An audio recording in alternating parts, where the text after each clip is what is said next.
പ്രതിപക്ഷ ഉപനേതാവും വേങ്ങര നിയോജക മണ്ഡലം MLA-യുമായ PK കുഞ്ഞാലിക്കുട്ടി വാക്കുപാലിച്ചു. ഇതോടെ ദിജിഷ സന്തോഷയാത്രയിലാണ്. മലപ്പുറം താനൂരിൽ നടന്ന UDF വിചാരണ സദസ്സിലാണ് നിവേദനവുമായി ഭിന്നശേഷിക്കാരിയായ 21-കാരി ദിജിഷ PK കുഞ്ഞാലിക്കുട്ടി MLA-യെ കാണുന്നത്. തുടർന്ന് നിവേദനം നൽകി. കാലിന് സ്വാധീനമില്ലാതെ നടക്കാൻ പറ്റാത്ത ദിജിഷ സ്വന്തമായ ഒരു മുച്ചക്ര വാഹനത്തിനായി വർഷങ്ങളായി പല വാതിലുകളും കയറിയിറങ്ങുകയാണ്. പല ഒഴിവുകഴിവുകളും പറഞ്ഞ് അധികൃതർ എല്ലായ്പ്പോഴും ഇവരെ തിരിച്ചയച്ചു. ഇതിനിടെയായിരുന്നു വിചാരണ സദസ്സിൽ ദിജിഷ നിവേദനവുമായി എത്തുന്നത്. വളരെ പ്രയാസപ്പെട്ട് സദസ്സിലേക്ക് കടന്നു വന്ന യുവതിയുടെ അടുത്തേക്ക് PK കുഞ്ഞാലിക്കുട്ടി ഉൾപ്പെടെയുള്ള UDF നേതാക്കൾ വേദിയിൽ നിന്നിറങ്ങി സങ്കടം കേൾക്കുകയായിരുന്നു. ആവശ്യം പറഞ്ഞ ഉടനെ UDF നേതാക്കളെ സാക്ഷി നിർത്തി കുഞ്ഞാലിക്കുട്ടി പ്രഖ്യാപനവും നടത്തി.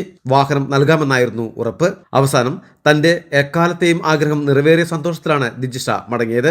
ആ സ്വപ്നമാണ് PK കുഞ്ഞാലിക്കുട്ടി MLA യാഥാർത്ഥ്യമാക്കിയിരിക്കുന്നത്. ഇത്രകാലവും സ്വന്തം കാര്യങ്ങൾക്ക് പോലും യാത്ര ചെയ്യാൻ മറ്റുള്ളവരെ ആശ്രയിക്കേണ്ട അവസ്ഥയായിരുന്നു. ഇനി എനിക്ക് സ്വന്തമായി ആരുടെയും ആശ്രയമില്ലാതെ യാത്ര ചെയ്യാമെന്ന് ദിജിഷ ആഹ്ലാദത്തോടെ പ്രതികരിച്ചു. PK കുഞ്ഞാലിക്കുട്ടി MLA-യുടെ കാരത്തോട്ടെ വസതിയിൽ വെച്ചായിരുന്നു വാഹനം കൈമാറിയത്. നേതാക്കളും ചടങ്ങിൽ പങ്കെടുത്തു. മലബാർ ടൈംസ്, വേങ്ങര.